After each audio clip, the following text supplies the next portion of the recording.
The blueberries that in France are called mirtilli.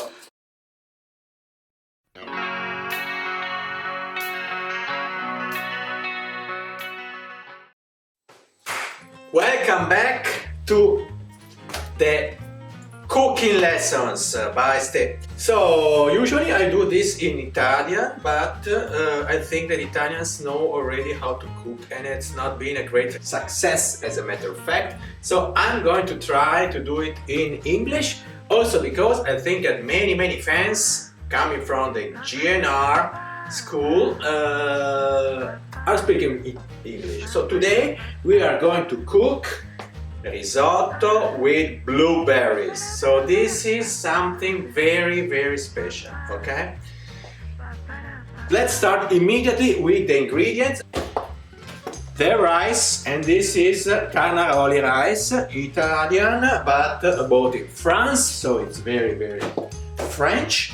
Then we are going to have the blueberries that in France are called mirtilli. So, mirtilli, okay, like in Italian, mirtilli, and coming directly from the woods and from wild blueberries, as you see, taken directly from my freezer. Then some fresh erba cipollina, which I have no idea how it's called in English. So you see this, okay? One onion, salt as much as you wish, quanto basta, we say, soup cubes, these are coming from Germany. Don't be ashamed of using cubes, as long as they are good cubes. These are very good cubes. Rapunzel. And finally, the French tavernello. So, oil, okay, just as usual to make the soffritto, alright? Okay, so let's start immediately. I like to talk a lot while I cook, and especially when I cut the onion. So you will see what that is, okay?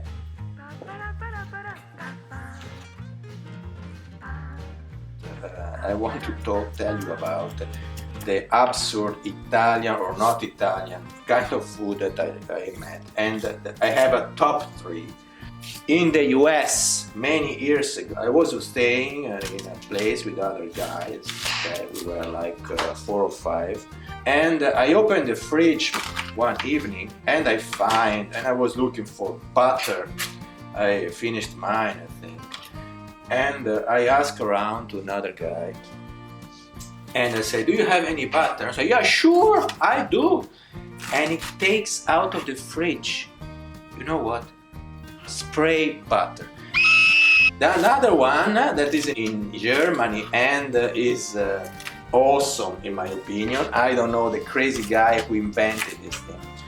They have a brand of pasta pre-cooked, okay, so forget about it.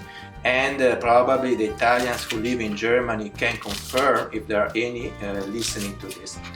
This brand is called pasta asciutta. But you need to understand that, and the thing is, in Italy, we just don't call the pasta pasta, but we call it, when it's cooked, we call it pasta asciutta. The name is a genius German. And here in France, you know, I come from the region that is called Liguria, and where we make pesto. We love pesto, we are addicted to pesto. You basically eat pesto the whole time, and only pesto with the pasta. And also not only with the pasta, okay? Alright.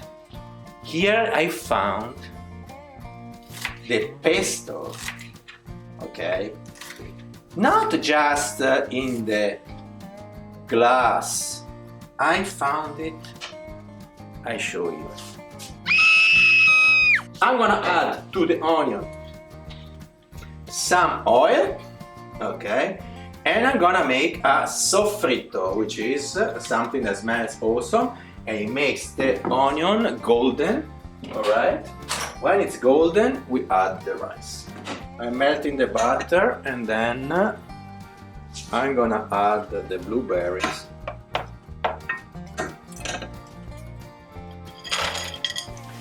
The onion is almost blonde, okay? And the blueberries will make kind of a sauce, more or less. You will see, sauce. Right. Count that everything will be blue at the end. So if you don't want to get dirty with blue and you know you're making a mess, please try to wear some protection, okay? Now the rule of the grandmother is for each person you need 3 hands full of rice for each person. One, I am alone, 2, 5, depends also how big are your hands actually, yeah? 8, I would say this is enough. Now we need to make also, to let also the rice become blonde, again, imbiondire, same thing as before. And here with the rice is almost blonde as well. We take some of the broth or soup and we put it there, but we put it at this edge, at the side, all around, okay? This is because in this way, but you see, from all around, it went down below immediately, and it's not gonna stick, it's not gonna burn, it's just going to do this. So we do this operation many times, over and over again, until the rice is cooked. Check that it's salty correctly, and we probably need to add some salt and some cube as well. While the rice is cooking, we need to cut the erba cipollina, et voilà! The French say all the time, et voilà, e voilà, e voilà di qua, e voilà di là, e voilà di su, e voilà di giù. So the French like a lot et voilà, and they also like a lot ooh la la. I'm gonna show you how to use the ooh la la. So we put our melted, more or less, blueberries. We just make a sauce out of them. In the sip. There we go. Remember, everything will be blue, so be careful, really. And we just press them a bit so that we save the sauce. All right, and we make everything else. We're gonna filter them, basically, okay? Ooh la la is when my clothes will become blue. Damn it. Ooh la la. So, in your country, whatever it is, I hope I know that there are followers here from the US, from lots of South America. I hope, hola a todos. What is the very special, let's say, typical expressions that are used in your countries, guys? And please let me know. I am very curious, not mean to offend anybody. I am enthusiastic for everything that is typical, cultural, and traditional, and so on. Everything blue, my hands as well. Yoo-hoo! I add some of the wine. Okay, the rice is basically ready.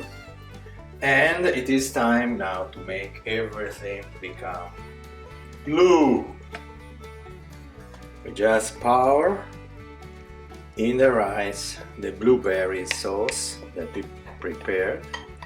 There are blueberries that are quite red, but on my hands they are blue. So, just to be clear, this is not a sweet risotto, okay? This is supposed to be salted. It will have, of course, a bit of sweet flavor because of the blueberries, but it's not meant to be a dessert. Look at this color! Oh wow! It's time to put it in the dish.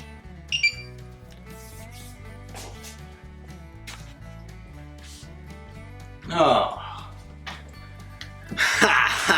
There we go. A little bit of chives. Okay, I figure out the name.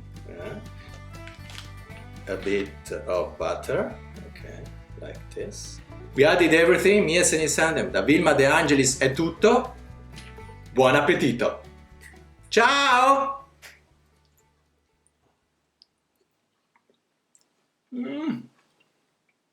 Wow! You have no idea. La fine del mondo. È meraviglioso, ragazzi. Wow!